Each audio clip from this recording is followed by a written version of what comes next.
Hi guys, welcome back to my channel.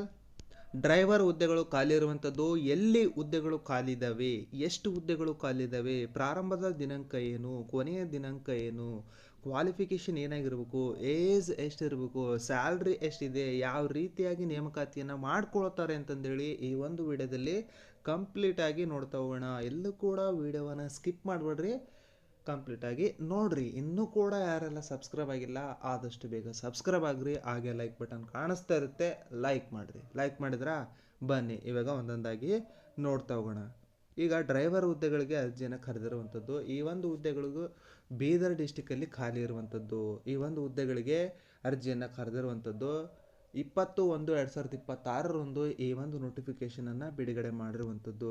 ಈ ಚಾಲಕ ಹುದ್ದೆಗಳಿಗೆ ಸಂಬಂಧಪಟ್ಟಂತೆ ತಾತ್ಕಾಲಿಕವಾಗಿ ಹೊರಗುತ್ತಿಗೆ ಆಧಾರದ ಮೇಲೆ ನೇಮಕಾತಿಯನ್ನು ಮಾಡಿಕೊಳ್ತಾ ಇರುವಂಥದ್ದು. ಇಲ್ಲಿ ಹಲವಾರು ವಿಭಾಗಗಳಲ್ಲಿ ಹುದ್ದೆಗಳು ಖಾಲಿ ಇರುವಂಥದ್ದು. ಬೀದರ್ 1, ಬೀದರ್ 2, ಬಾಲ್ಕಿ, ಔರಾದ್, ಬಸವ ಕಲ್ಯಾಣ ಮತ್ತು ಹುಮ್ನಾಬಾದ್ ಎಲ್ಲ ವಿಭಾಗಗಳಲ್ಲಿ ಸೇರಿ ಒಟ್ಟು 78 ಹುದ್ದೆಗಳು ಇಲ್ಲಿ ಖಾಲಿ ಇರುವಂಥದ್ದು. ಈ ಒಂದು ಹುದ್ದೆಗಳಿಗೆ ಅವ್ರೇನು ಮಾಡ್ತಾ ಹೋಗ್ತಾರೆ, ವಾಕ್ ಇನ್ ಇಂಟರ್ವ್ಯೂವನ್ನು ತೆಗೆದುಕೊಳ್ತಾರೆ. ಅಂದರೆ ನೇರ ಸಂದರ್ಶನವನ್ನು ತೆಗೆದುಕೊಂಡು ಸೆಲೆಕ್ಷನನ್ನು ಮಾಡ್ತಾ ಹೋಗ್ತಾರೆ. ಈ ಒಂದು ಹುದ್ದೆಗಳಿಗೆ ಸಂಬಂಧಪಟ್ಟಂತೆ ನೇರ ಸಂದರ್ಶನ ಯಾವ ದಿನಾಂಕದಂದು ಇರುತ್ತೆ ಅಂತಂದರೆ 3/2/2026ರಿಂದ 4/2/2026 ಈ 2 ದಿನದಲ್ಲಿ ಅವ್ರೇನು ಮಾಡ್ತಾ ಹೋಗ್ತಾರೆ, ನೇರ ಸಂದರ್ಶನವನ್ನು ತೆಗೆದುಕೊಂಡು ಆಯ್ಕೆಯನ್ನು ಮಾಡ್ಕೊಳ್ತಾ ಹೋಗ್ತಾರೆ. ಈ ಒಂದು ಸಂದರ್ಶನಕ್ಕೆ ನೀವೆಲ್ಲರೂ ಅಗತ್ಯ ದಾಖಲಾತಿಗಳೊಂದಿಗೆ ನೀವು ಅಟೆಂಡ್ ಆಗಬೇಕಾಗುತ್ತೆ. ಇಲ್ಲಿ ಯಾವ ಯಾವ ಅಗತ್ಯ ದಾಖಲಾತಿಗಳು ಬೇಕು ಅನ್ನೋದನ್ನು ಕೂಡ ಅವರು ವೆಬ್ಸೈಟಲ್ಲಿ ಪ್ರಕಟಿಸಿದ್ದಾರೆ, ಅದರಲ್ಲೂ ಕೂಡ ನೀವು ಗಮನಿಸ್ಬೋದು. ವೆಬ್ಸೈಟ್ ಅಡ್ರೆಸ್ ಬಂದು www.bidar.nic.in ಹೋಗಿ ನೀವು ಡೌನ್ಲೋಡ್ ಮಾಡಿಕೊಂಡು ಕೂಡ ನೀವು ಗಮನಿಸಬಹುದು. ನೆಕ್ಸ್ಟ್ ಈಗ ನಾನು ಹೇಳ್ತಾ ಇದ್ದೀನಿ, ಹಾಜರುಪಡಿಸಬೇಕಾದಂತಹ ಮೂಲ ದಾಖಲಾತಿಗಳು ಯಾವ್ಯಾವ ಇರಬೇಕಂತಂದೇಳಿ ಈಗ ನೋಡ್ತಾ ಹೋಗೋಣ. SSLC ಅಂಕಪಟ್ಟಿ ಇರಬೇಕು. Second one, must be in possession of 2 years HTV license to drive heavy passenger ಅಥವಾ goods vehicle and possess Karnataka ಬ್ಯಾಡ್ಜನ್ನು ನೀವು ಹೊಂದಿರಬೇಕಾಗುತ್ತೆ. 2 years HTV ಲೈಸೆನ್ಸನ್ನು ಹೊಂದಿರಬೇಕಾಗುತ್ತೆ. ಅದು ಹೆವಿ ಪ್ಯಾಸೆಂಜರ್ ಆಗಿರ್ಬೋದು ಅಥವಾ goods vehicle and possess Karnataka ಬ್ಯಾಡ್ಜನ್ನು ನೀವು ಹೊಂದಿರಬೇಕು. ಅಂಥವ್ರು ಮಾತ್ರ ಅಪ್ಲಿಕೇಶನನ್ನು ಹಾಕ್ಬೋದು. Next third one, Kalyana Karnataka ರಸ್ತೆ ಸಾರಿಗೆ ನಿಗಮದಲ್ಲಿ ಅಥವಾ ಸಹೋದರ ಸಂಸ್ಥೆಗಳಾದ ಕರ್ನಾಟಕ ರಾಜ್ಯ ರಸ್ತೆ ಸಾರಿಗೆ ನಿಗಮದಲ್ಲಿ ಅಥವಾ ಬೆಂಗಳೂರು ಮಹಾನಗರ ಸಾರಿಗೆ ಸಂಸ್ಥೆಯಲ್ಲಿ, ಈ ರೀತಿ ಇಲ್ಲೆಲ್ಲಾದರೂ ಒಂದು ಕಡೆ ನೀವೇನಾದರೂ ವರ್ಕ್ ಮಾಡ್ತಾ ಇದ್ದರೆ ಅವರು ಕೂಡ ಅಪ್ಲಿಕೇಶನನ್ನು ಸಬ್ಮಿಟ್ ಮಾಡಬಹುದು. ನೆಕ್ಸ್ಟ್ ಫೋರ್ತ್ ಒನ್ನು, ಆಧಾರ್ ಕಾರ್ಡನ್ನು ಹೊಂದಿರಬೇಕಾಗುತ್ತೆ. ಫಿಫ್ತ್ ಒನ್ನು, ಜಾತಿ ಪ್ರಮಾಣ ಪತ್ರವನ್ನು ಹೊಂದಿರಬೇಕಾಗುತ್ತೆ. ಸಿಕ್ಸ್ತ್ ಒನ್ನು, ಇತ್ತೀಚಿನ ಪಾಸ್ಪೋರ್ಟ್ ಅಳತೆಯ 4 ಭಾವಚಿತ್ರಗಳನ್ನು ನೀವು ಹೊಂದಿರಬೇಕಾಗುತ್ತೆ. 7ನೇದು, ಅಭ್ಯರ್ಥಿಗಳ ವಯಸ್ಸು 4/2/2026 ಕನಿಷ್ಠ 24 ವರ್ಷ ತುಂಬಿರಬೇಕು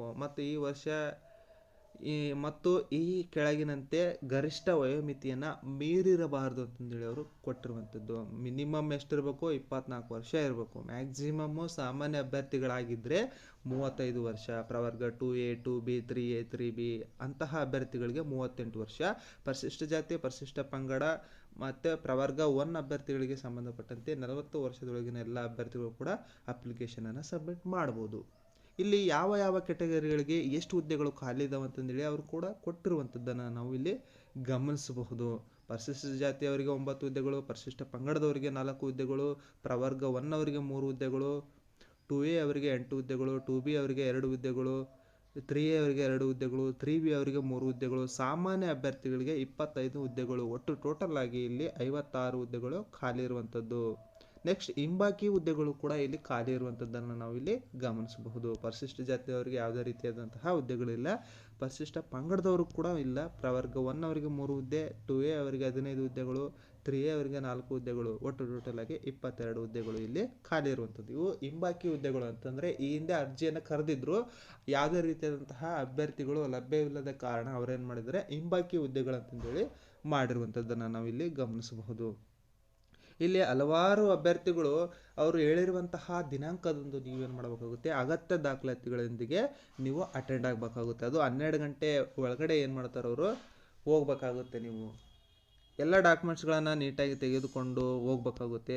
ಒಂದೊಂದು ಡಾಕ್ಯುಮೆಂಟ್ಸು ಕೂಡ ಅಲ್ಲಿ ಬಹಳ ಇಂಪಾರ್ಟೆಂಟ್ ಆಗಿರುತ್ತೆ. ಯಾವುದಾದ್ರೂ ಒಂದು ಡಾಕ್ಯುಮೆಂಟ್ಸನ್ನು ನೀವು ಬಿಟ್ಟು ಹೋದರೆ ನಿಮ್ಮನ್ನು ಸೆಲೆಕ್ಷನ್ ಲಿಸ್ಟಿಂದ ಕೈ ಬಿಡುವಂತಹ ಸಾಧ್ಯತೆ ತುಂಬ ಇರುತ್ತೆ. ಆದ್ದರಿಂದ ನೀವೇನು ಮಾಡಬೇಕಾಗುತ್ತೆ, ಆದಷ್ಟು ಬೇಗ ಎಲ್ಲ ಡಾಕ್ಯುಮೆಂಟ್ಸ್ಗಳನ್ನು ಕ್ಲಿಯರಾಗಿ ಇಟ್ಟುಕೊಂಡು ನೀವೇನು ಮಾಡಬೇಕಾಗುತ್ತೆ, ಇಂಟರ್ವ್ಯೂಗೆ ಹೋಗ್ಬೇಕಾಗುತ್ತೆ. ಎಲ್ಲೆಲ್ಲಿ ಖಾಲಿ ಇದಾವೆ ಅಂತಂದೇಳಿ ಕೂಡ ನಿಮಗೆ ಗೊತ್ತಾಗಿದೆ. ಬೀದರ್ 1, ಬೀದರ್ 2, ಬಾಲ್ಕಿ, ಬಸವ ಕಲ್ಯಾಣ, ಔರಾದ್ ಮತ್ತು ಹುಮ್ನಾಬಾದಲ್ಲಿ ಇಲ್ಲಿ ಖಾಲಿ ಇರುವಂಥದ್ದು. ಇದು ನಿಮಗೆ ನಿಯರೆಸ್ಟ್ ಆಗಿರುತ್ತೆ. ಬೀದರ್ ಡಿಸ್ಟಿಕಲ್ಲಿ ಯಾರ್ಯಾರು ಇದ್ದೀರಿ, ಈ ಒಂದು ಸ್ಥಳಗಳಲ್ಲಿ ಯಾರ್ಯಾರೆಲ್ಲ ಖಾಲಿ ಇದ್ದೀರಿ ಅಂತಹ ಅಭ್ಯರ್ಥಿಗಳು ಏನು ಮಾಡಿರಿ, ಅಪ್ಲಿಕೇಶನನ್ನು ಸಬ್ಮಿಟ್ ಮಾಡಿರಿ. ಮನೆಯಲ್ಲೇ ಕೂತ್ಕೊಂಡು ಟೈಮ್ ಪಾಸ್ ಮಾಡೋದಕ್ಕಿಂತ ಇಂತಹ ಒಂದು ಹುದ್ದೆಗಳಿಗೆ ಅಪ್ಲಿಕೇಶನನ್ನು ಹಾಕಿ ಯಾವುದಾದ್ರೂ ಒಂದಷ್ಟು ಸ್ಯಾಲ್ರಿ ಬಂದರೆ ಸಾಕು, ನಿಮ್ಮ ಜೀವನ ಸ್ವಲ್ಪ ಮುಂದಕ್ಕೆ ಹೋಗ್ತಾ ಹೋಗುತ್ತೆ. ಆಮೇಲೆ ನಿಮಗೆ ಸೆಟ್ ಮಾಡ್ಕೊಂಡಿರುವಂತಹ ಗೋಲನ್ನು ನೀವು ಫಾಲೋ ಮಾಡಿರಿ. ಸದ್ಯಕ್ಕೆ ಇದೊಂದು ಅಪ್ಲಿಕೇಶನ್ ಹಾಕಿ ಕೆಲಸ ಮಾಡ್ತಾ ಮಾಡ್ತಾ ಮಾಡ್ತಾ ನಿಮ್ಮ ಮುಂದಿನ ಗುರಿಯನ್ನು ನೀವು ಇಟ್ಕೊಂಡಿರ್ಬೇಕು. ಈ ಒಂದು PDF ನಾನು ಟೆಲಿಗ್ರಾಮ್ ಚಾನಲ್ ಲಿಂಕ್ ಈ ವಿಡಿಯೋ ಡಿಸ್ಕ್ರಿಪ್ಷನ್ ಬಾಕ್ಸ್ನಲ್ಲಿ ಕೊಟ್ಟಿರ್ತೀನಿ. ವಾಟ್ಸಪ್ ಲಿಂಕು ಮತ್ತು ಟೆಲಿಗ್ರಾಮ್ ಚಾನಲ್ ಲಿಂಕನ್ನು ಈ ವಿಡಿಯೋ ಡಿಸ್ಕ್ರಿಪ್ಷನ್ ಬಾಕ್ಸ್ನಲ್ಲಿ ಕೊಟ್ಟಿರ್ತೀನಿ. ಎಲ್ಲರೂ ಕೂಡ ಜಾಯ್ನ್ ಆಗಿರಿ. ವಾಟ್ಸಪ್ಪಲ್ಲಿ ಮತ್ತು ಟೆಲಿಗ್ರಾಮ್ ಚಾನಲಲ್ಲಿ ಈ ಒಂದು PDF ಕೊಟ್ಟಿರ್ತೀನಿ. ಡೌನ್ಲೋಡ್ ಮಾಡ್ಕೊಳ್ರಿ, ಇನ್ನೊಂದು ಸಲ ನೀಟಾಗಿ ಓದ್ಕೊಳ್ರಿ, ಆಮೇಲೆ ಅಪ್ಲಿಕೇಶನ್ ಹಾಕೋದಕ್ಕೆ ಶುರು ಮಾಡಿರಿ. ಎಲ್ಲರೂ ಕೂಡ ಈ ಒಂದು ವಿಡಿಯೋವನ್ನು ಆದಷ್ಟು ನಿಮ್ಮ ಸ್ನೇಹಿತರಿಗೆ, ನಿಮ್ಮ ಫ್ಯಾಮ್ಲಿಯವರಿಗೆ ಶೇರ್ ಮಾಡಿ, ಲೈಕ್ ಮಾಡಿ, ಹಾಗೆ ಸಬ್ಸ್ಕ್ರೈಬ್ ಆಗೋದನ್ನು ಮಾತ್ರ ಮರಿಬೇಡಿ. ಎಲ್ಲರಿಗೂ ಕೂಡ ಗುಡ್ ಲಕ್.